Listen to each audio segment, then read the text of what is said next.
All right, welcome to the Beef N Chetter podcast. I'm Beefcake, I'm Cheddar. and I guess we're gonna start with Battlefront, man. Battlefront 2. Battlefront 2. For PS4, not PS2. First and foremost, it's pissing me off. I'm not gonna lie. Spoilers also. Yeah, spoilers. I haven't finished the game yet, but I'll let you spoil it for me because I'm just not getting that involved in it. But Yep. gameplay's freaking pissing me off. I don't know about you. I feel like there's way too much grinding. So my PS4 and my TV were artifacting like crazy, and I thought it was just me because I don't have great internet. Yeah. And I thought, okay, it's just my PlayStation's bogging down. Found out, nope, it's not just me. There's a bunch of people that are having that problem. So even on cutscenes, it's actually better gameplay than it is on the cutscenes. The cutscenes are terrible. So I may have noticed this, and I thought maybe I was lagging too. Yeah. I could care less about ground soldier combat. I got Call of Duty for that, and I feel like the mechanics are way better, but I love the space battles. Yes. But I'd be flying along, and I would just hit debris and die. Oh yeah. And it's pissing me off. And it's really bad for me, and I blame this on my internet to some extent, but multiplayer, when it does lag, it jumps. Like I will be flying at this point and there's debris up here, and I just jump up there and just nail it every time. I've had that happen to me. Like it happens to me literally once at least every space battle. So I guess I didn't have problems with that. I feel like the balancing is wrong. yeah. This 40 different cards for everybody. I know what they were doing, but they could fix it. I mean, one modification per ship, because I never have a tactic to go into, because there's two guys that have these ships that are just badass, and you can't touch them. No. They're running full damage or whatever. And maybe I just haven't figured it out yet, but they had a really good, in the original Battlefront 2, bombers could actually bomb things. Yep. Have you figured out how to bomb things? Nope. It's basically just slow Torpedoes. shooting. Slow shooting and missiles, maybe a little bit heavier damage, but yeah, there's nothing like you don't get the lobbing bombs like you used to in Battlefront 2 on PS2. I think that's what they need it for. I mean, there's points on the Star Destroyers that would work perfect to do that. Oh, yeah. I don't know why bombers don't work that way. It's pissing me off. Well, I used to love flying bombers on the old Battlefront PS2 or Battlefront 2 for the PS2. I like flying them. I mean, I'm not saying they were my favorite, but I did like getting in bombers and flying them because they had their own specialized point. Turn your mic a little bit towards you. You can do it in there. Edit that. Ooh, fancy. Yeah, the thing that I also have kind of noticed, and keep in mind that's all I've really been playing, is the people that have the objectives win every time. Oh yeah. So this is the same on space battles as it is on the ground battles. So I was playing Galactic Assault last night. I was just getting my ass kicked like terribly. I could not kill anybody. So instead of focusing on killing anybody, I just like literally it was one of the ones I had to shoot the MTT in Naboo. And I was the clone troopers. So I just ran around they got ion guns. I just ran around shooting the MTT with that thing. I was the second best player on my team. I had 3 kills. Well, it's not. And I even had like that. literally, no joke, I had like 16,000 points. It was the best points I've ever had. And I didn't even care about shooting people. So like on Camino, when you're flying space battles, the droids or the separatists, you have specific objectives you have to reach, but the clone troopers don't. Yes. And the droids always win. Oh, yeah. Because they can go after those. The other guys have to shoot down. You have to get so many ships down, yeah. And you just can't do it. Yeah. There's no way to win. Yeah. See, the ground battles, I do notice they're split a little bit better on that. Even though they're still kind of on the same basis, I think I don't know if they just developed it more or something that way. Well, I know what they were trying to do, and I guess I did play a little bit of the ground battles, and a lot of it is I didn't have the maps figured out yet, but I was constantly just getting trash. Oh, yeah. Yeah, and it depends on where you end up. I mean, there's certain times that I'll get on one of the servers, and I am like the worst player. And then there's the next time I'll click on it, and I'll be the best player. And, I mean, yeah. And the EA servers, I don't know if it's just me or not. I've been kicked off a but lot. I get kicked off about every other time. Yeah. and it's terrible for that. So, But I assume that's just new game and there's a lot going on. I hope so.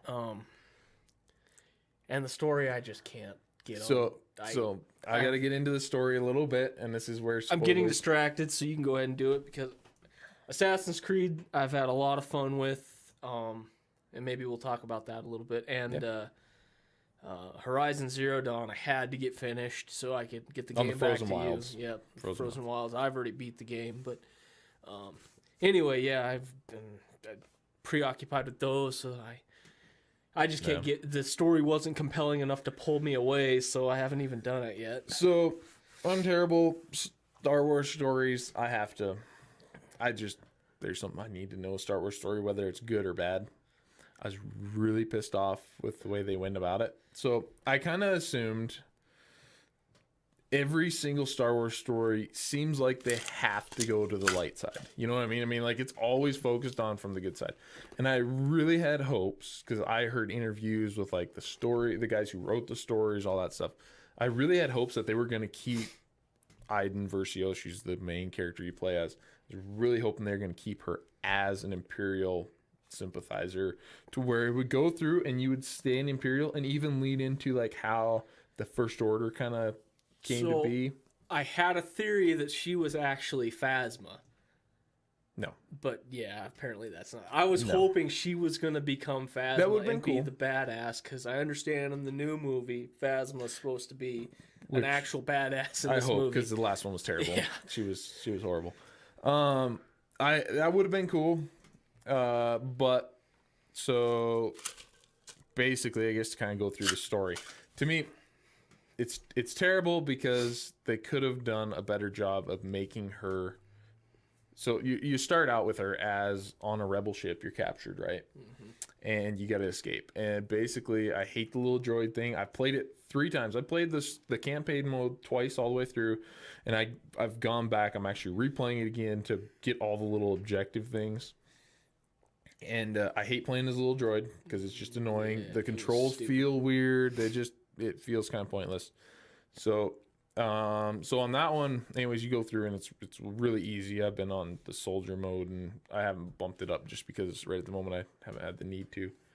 Then from there you go to Endor, right? And so if you played Endor yet, or where are you kind of at? Well, I guess I'm on Endor, but so far the Death Star hasn't blown up yet. But my main complaint that it was move to this point, hold this checkpoint. Move to this next point, get this checkpoint. Move to this point, get this checkpoint. Yep.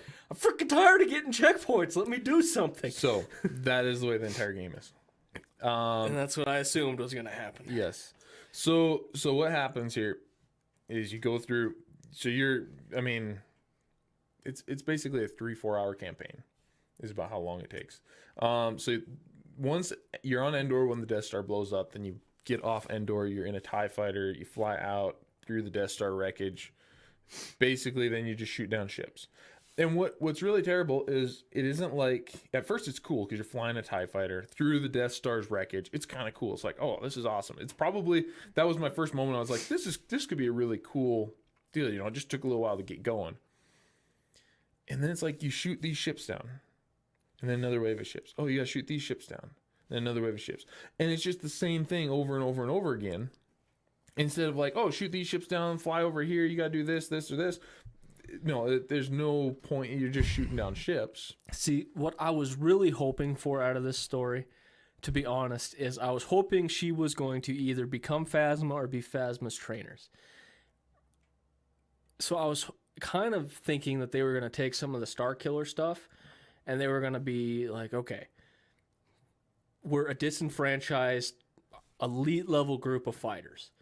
We need to start the First Order type thing. And they did the reverse Star Killer story, right? Yep. Instead of making the rebellion, they pieced together the First Order. And you kind of got on your ship and you jumped across the galaxy, take out some rebel cells, and then recruit some followers for the First Order. And that's really what I'd hoped I'd get out of this story.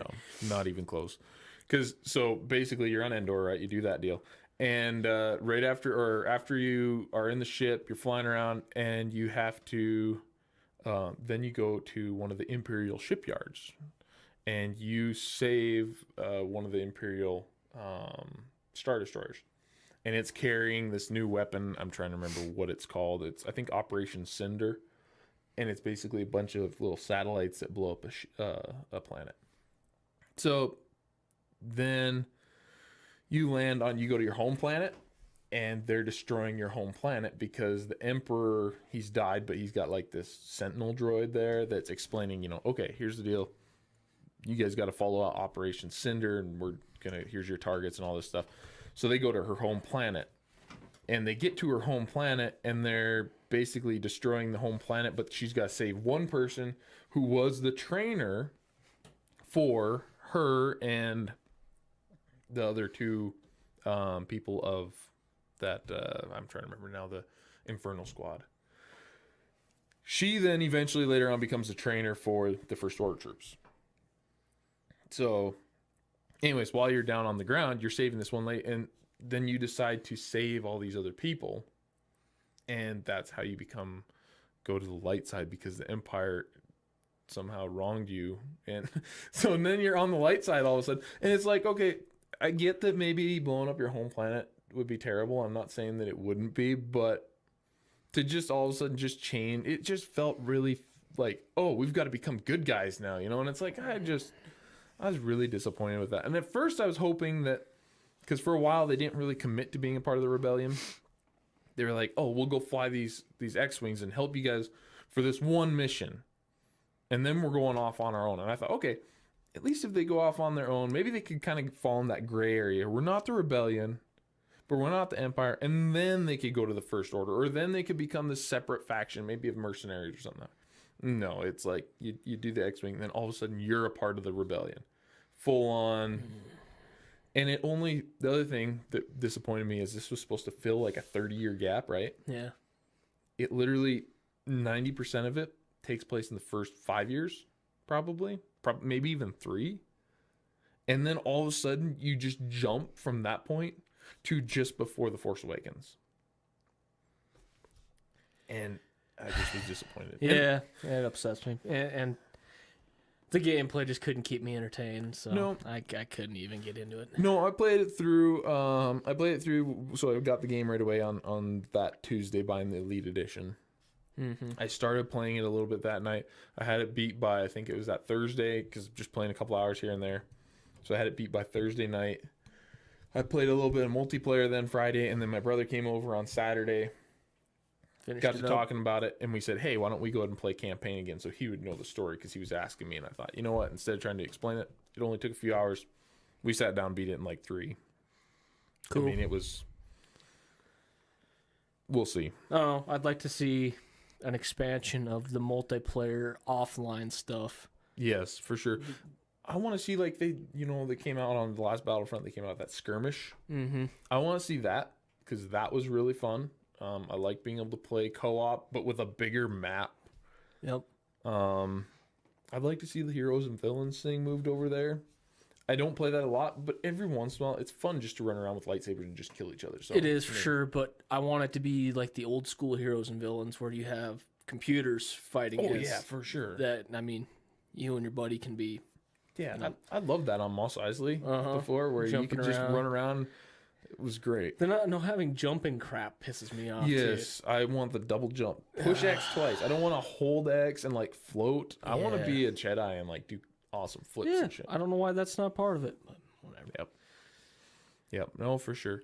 It's getting a lot of shit right now with the whole loot crate stuff, and the internet is terrible on it. So to me, I would not. I think it is better.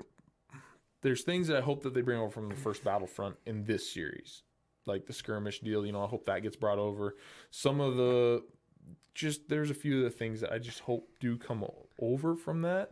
But overall, I would say it is probably a better game than the first Battlefront. Oh, definitely better than the first game, but I'm so disenfranchised with. I know they made it super grindy to make you buy those goddamn loot crates. Mm-hmm. And I don't want to do that. And I don't have the time to invest. And even the people that are investing the time have a serious advantage. Mm-hmm. you kind of lose the ability to be the dude that just jumps on and plays on the weekends when people can get those kinds of advantages, whether you're pay to win or not. That's kind of the point. The games are always balanced. I don't understand why they have to add fighters should be fighters, bombers should be bombers. Why do they need a damage boost? Well, and even if you want to give them a little bit of a damage boost upgrade, but not to the point to where it completely annihilates the fact of being able to jump in. Because, I mean, even at this point, if I jump in and I start playing, I've played it enough to where I feel like I should be up there, but I'm not. I'm not even close. I mean, that's the thing is, like, I've put what I feel like is a serious amount of time into this game over the past couple weeks. Because I usually play it at least 1 to 2 hours a night. And for the first weekend, I played it literally almost all weekend long with my brother. And not to say that Call of Duty has a better system figured out, but you can get online with the one gun you kind of use, and in a couple hours, you can have a decent scope and whatever unlocked. Yep. And then you're decently competitive within your range. And no one really has an advantage over that. A scope is a scope. Everybody can get it. Yep. But 20% damage boost or something like that on weapons makes a big difference when you already can't shoot. Well, and like even like so if you want to get an upgraded sight on a lot of the guns, you have to have 50 kills with that gun, not with that class, with that gun. Yeah. Before you can get that scope. And to me, okay, that's all fine and dandy if you're one of the guys who does get a lot of kills. I mean, there's some people that are getting 40, 50 kills a game. But that's earnable. But yeah. It's not, I spent 4 hours to get a chance to earn that. Yes. I spent 4 hours and I earned that. Yeah. Yeah. And I know you can kind of do it with that credit thing, but that takes a long time too. It does. Yeah. And you have to use that time you invest as well to unlock other people too. It's not like you're just awarded these things when you put in the time. No, so I didn't realize it. I was sitting there basically saving my money up and not buying any loot crates because I thought, shit, I don't need loot crates. They just give me stuff that that I can earn. And I knew I couldn't earn like Vader, for example, or something that way. So literally I bought almost every single hero because I thought that's how I thought I was earning things. So I was sitting there playing. I had earned probably 40,000 credits or whatever that way. And I was on level probably 7 with my main guy. Little did I realize if I would have spent that money on loot crates and gotten the cards for him, Could have been doing better. I could have been doing way better. But I had spent all my money on buying Vader and buying. I mean, I went through. I bought everybody. The only two I don't have is Leia and the Emperor. And I bought everything else. And so I thought, oh shit, I'm. And they don't help you with your progression, as far as I know. No, not at all. Just make you sink more money into it, basically, because you got to upgrade them. Yeah, because like I bought Vader right away, and I thought, oh, cool, I can play as Vader, and I'll unlock more stuff. But the other problem is that one guy that kicks my ass on there maybe spent 4 hours and got the purple level damage boost for his TIE fighter. I could spend the next 25 hours and never get that thing to be on the same level that he's on. That pisses me off. Well, and to upgrade to that, I mean, you're looking at like, because I've got a couple that I was looking at upgrading.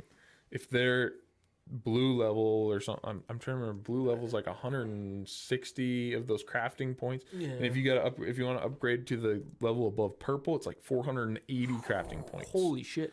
Well, I mean, because it starts at 40, and then I thought it was 180 to go to green. Yeah, I bet you it's probably doubles every time. I think it's 40, 80, and then it goes 160, and then then it jumps up to 480. Because I was looking at them on that, and I was looking at 480 points.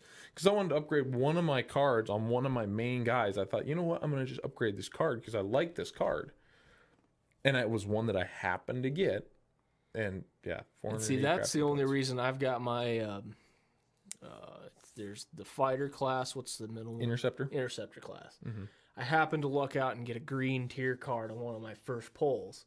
For that. So then I was able to build all the other ones around it and got to level 10 so I could have the 3 upgrades on it. But other than that, I would have been fucked. No way I would have been able to have all 3.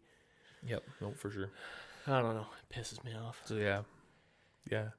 But so since we're on Battlefront, and I know we had talked a little bit about last time jumping into kind of our random theories on what this next movie is gonna be, and like things on like who Ray's parents are and that kind of stuff. I don't know if we want to get into too much. I've been avoiding the internet, so I there's have been probably too. theories out there that are. I don't know. I mean, I've seen a few of the things. I know we're kind of going towards the Gray Jedi thing. Yep. But anyway, where were you going with it? So I've been it's been a big deal lately, especially playing Battlefront, and I've watched a few videos on it after I beat the campaign on how supposedly people are theorizing that Battlefront 2 holds a secret to who Ray's parents are. That's what everybody's saying. And so to spoil it for you, that Iden Versio and Hask becomes bad guy. He's one of the other Inferno Squad, and then Del is later on. Iden and Del hook up at the end of the war on Jakku. They hook up together, and then of course when you jump ahead, Del is on a different planet, and they talk about Kylo is like interrogating him, and they talk about, or he says that he left, gave up basically the Empire side to become a father. So they talk about him being a father. They don't say a daughter, all this stuff. So as soon as everybody saw this, my brother's one of them. Everybody's like, "That's Ray's parents," and I have a serious issue with it. I have a few serious issues with it. It comes with what I see coming. Because the main franchise is supposed to be about the Skywalkers. Yes. And if she's not a Skywalker, it's going to be about Kylo Ren. Yes. And I think they're going to do a role reversal. Yes. I really think it's going to happen. I think Kylo is on a redemption arc, and she's going to fall to the dark side. She's going to get intertwined with this Luke trying to be somewhere in the middle, the Bendu. Yep. Exactly. And she's going to fall to the dark side. What was it it was like at the very end where Snoke was calling to her about her raw power or something when she was fighting Kylo. I think she's going to fall to the dark side. I really do. So there is a theory out there. This is the Super Carlin brothers on YouTube. They were talking about it. It was the first video I saw because I'm subscribed to their channel, and it popped up on my phone while I was playing Battlefront campaign. And it was like, "We know who Ray's parents are." And I'm like, I'm not. I clicked on the video, I started watching it, and then they said spoilers for Battlefront 2. And I'm like, I cannot watch this because I got to finish the campaign. I didn't want spoilers on it. So I thought I'm just going to finish it up before I watch it. So finished it up, went back to watch it. And their theory is so that whole fatherhood thing, okay, sure, they're Ray's parents. But the whole thing is they're throwing the focus. So, okay, they're Ray's parents. And their idea is that Luke is actually Kylo's father. And that when Luke had Kylo, he gave Kylo or Ben at the time to Leia and Han to raise because he wanted to be a Jedi at that point. And he couldn't raise him. And then the other idea, or the big thing is Leia and Han had no relationship with Obi-Wan Kenobi. And neither one of them called him Ben. So why would they name their kid Ben, Ben Skywalker? So that was kind of, or Ben Solo, I guess, not Skywalker. But that was kind of the deal. And that way it kept it on like that lineage of Luke, like Jedi to Jedi to Jedi.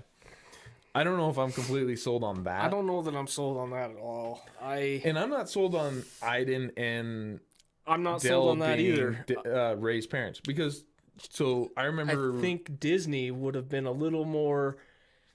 She doesn't look anything like Ray. Have you watched the things where they show facial recognition between people? Mm-hmm. I mean, they spot on with was it Sir Alec? Yeah. The original Obi-Wan. Yep. I can't remember his name. And Owen McGregor when they did Yep. the facial reconstruction. It ended up working out. The Padme Leia Rey thing all works out. They got the facial recognition all in the lineage thing. So if she's not a Skywalker, I can't see her being Aiden's kid. She's ethnic, white as a ghost. Well, and I don't see even past that, because Dell is kind of white, so I could see him, But to me, I don't see him throwing Rey's parents, the biggest question in between the two movies right now, into the video game. I could maybe see them putting hints in some hard to find places. Oh yeah, But not a main story component. no, I don't think so. And the other thing is I remember reading an interview that Daisy Ridley did after The Force Awakens. It was kind of a little bit further out. It wasn't like right after, that she said it is so obvious who her parents were. Yeah. And at that point, this was not Unless even it started. changed. I It mean, is possible because they did switch directors at that point, and they did some rewrites. Yep. But I just don't know if I see that. Plus, I have my own random theory, which I'm not saying is true, but I almost think in a way they could tie Rebels into it by making like Ezra her dad. I was fairly certain that Sabine was going to be her mom, and I don't know who the dad was going to end up being, but I was fairly certain that was going to happen. Yeah, I could see him just taking an element of Rebels.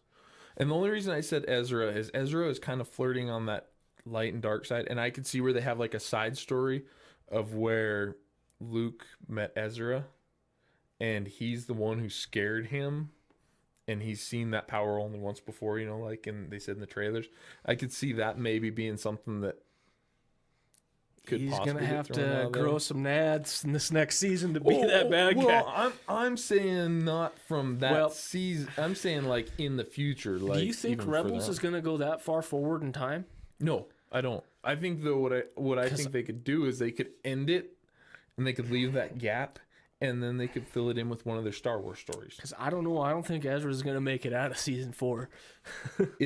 I could see it not happening for sure, but I'm just saying that it would leave them open for, because they've got that one. I've heard a lot of people saying that, and I haven't heard for sure. Have they announced that next Star Wars story as being Kenobi? I know I've seen a lot of stuff on I've been avoiding too much of the internet to know. Anytime I see something Star Wars, I just pass it by because I don't want to get it. Yeah, because they've got, Solo is coming out in May. Yeah. And I heard that the Star Wars story, so May will be 2018. So the Star Wars story that'll be coming out in 2020, I guess. Yeah. I heard that there's been a lot of rumors on it being It'd be Kenobi. 2021. It'll be 2020 because it'd be every 2 years. It's every other year. Oh, yeah. So- you're right. Yeah. But yeah, I've heard rumors, and I don't know if it's true, but I could see him doing that and like leaving, because it's been rumored that one's left open. Be really easy to do that story, throw in like a fill in the gap with Ezra and make him Rey's dad. And it's possible he might make it out of season.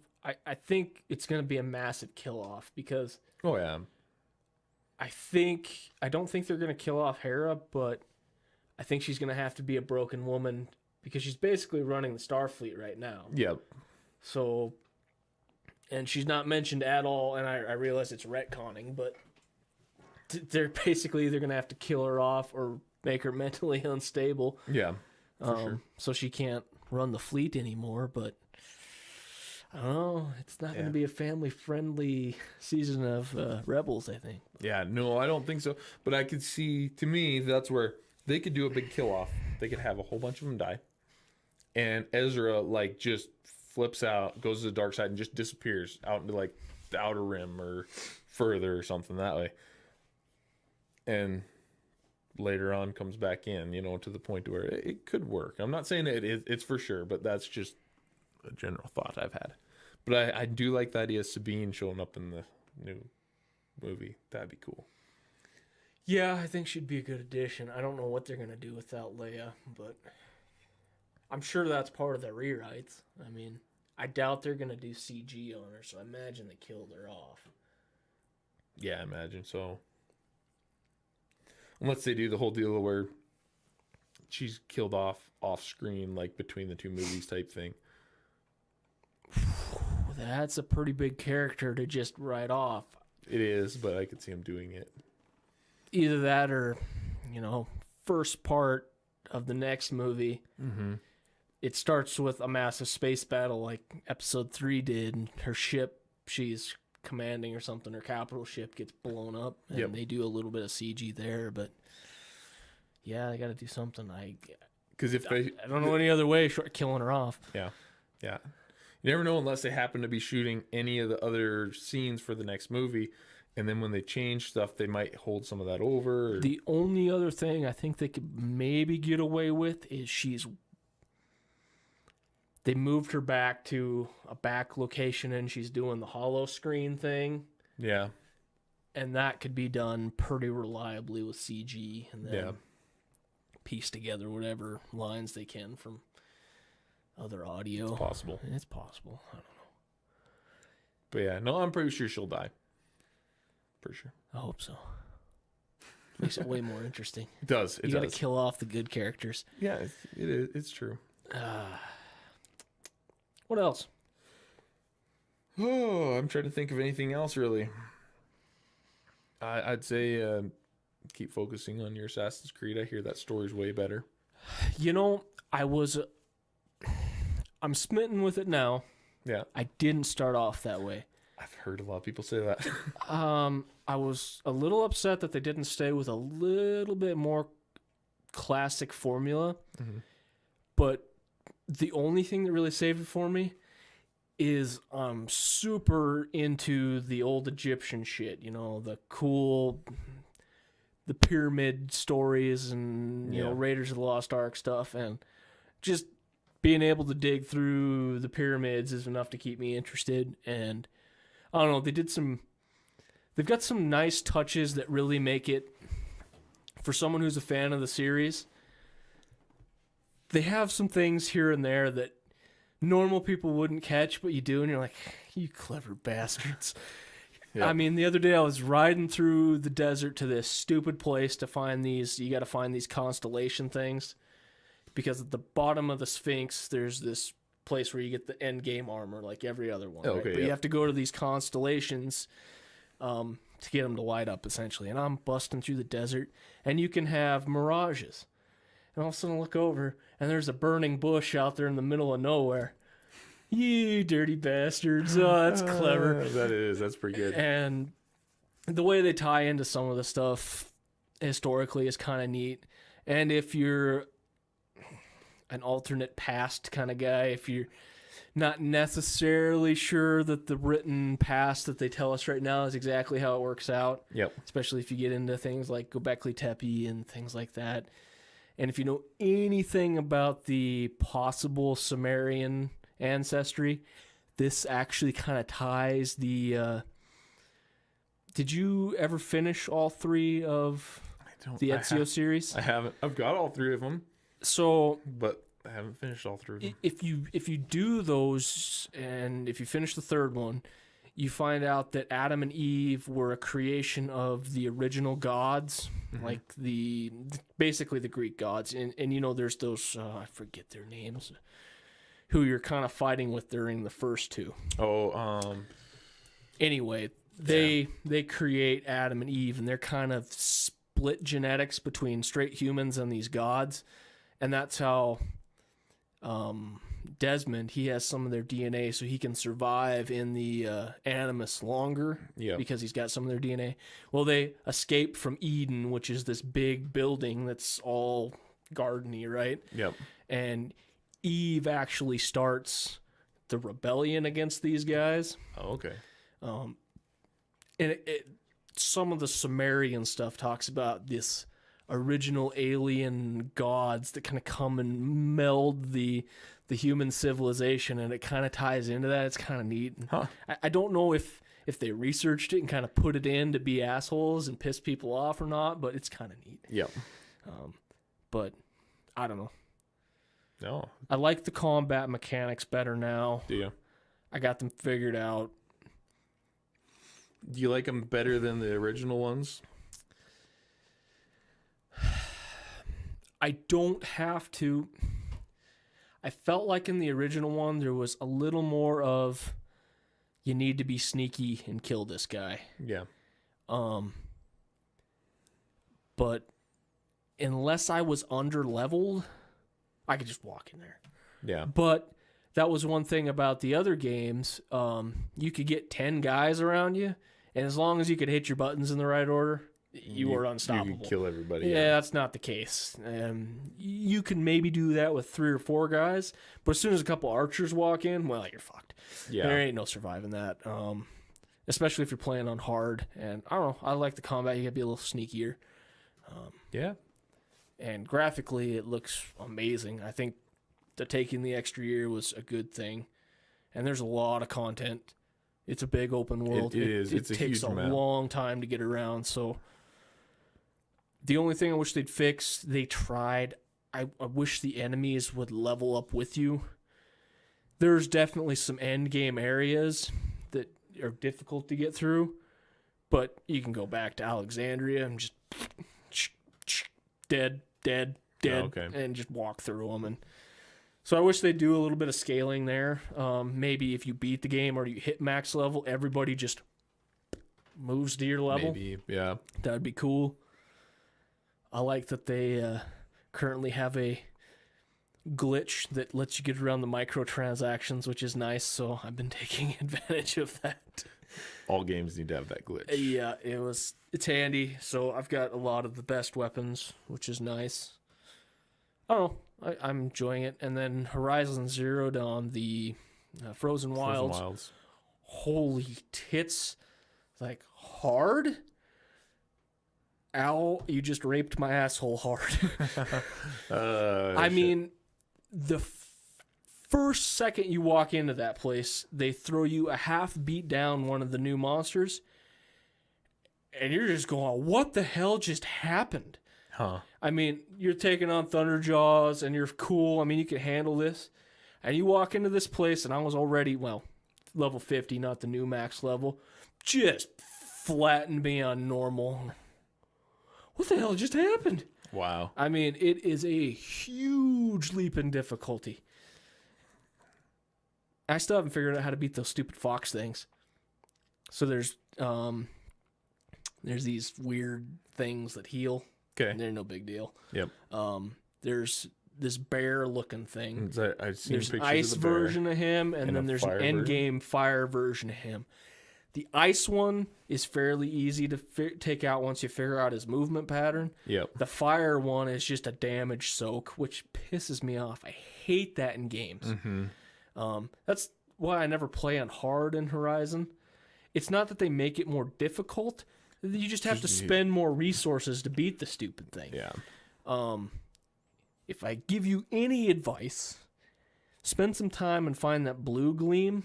That's the new currency. Okay. Go find some of it and buy the new weapons. I didn't do that till the end of the game. You need the new weapons. Yeah. You cannot compete with the old ones. They just don't do enough damage. I'll have to remember that when I go to play it. They definitely take a little more skill to use. So they're not necessarily right for every situation. So I kind of do what I was doing before, and you can only have one of each, which pisses me off. Oh, that sucks. Is, where I'd have one weapon set up with a lot of can strip down and take armor, and the next one's all damage, or the next one's all fire. Yep. I kind of did that again, but these ones do more damage if you let them reach the full apex. Oh, okay. But they take a bunch longer to do so. Oh, okay. So you're setting up, I definitely do a lot more of the 3 arrow thing where I get 2 bows ready to go with the 3 arrows. Yep. So you're doing a lot more setup beforehand and then go in there.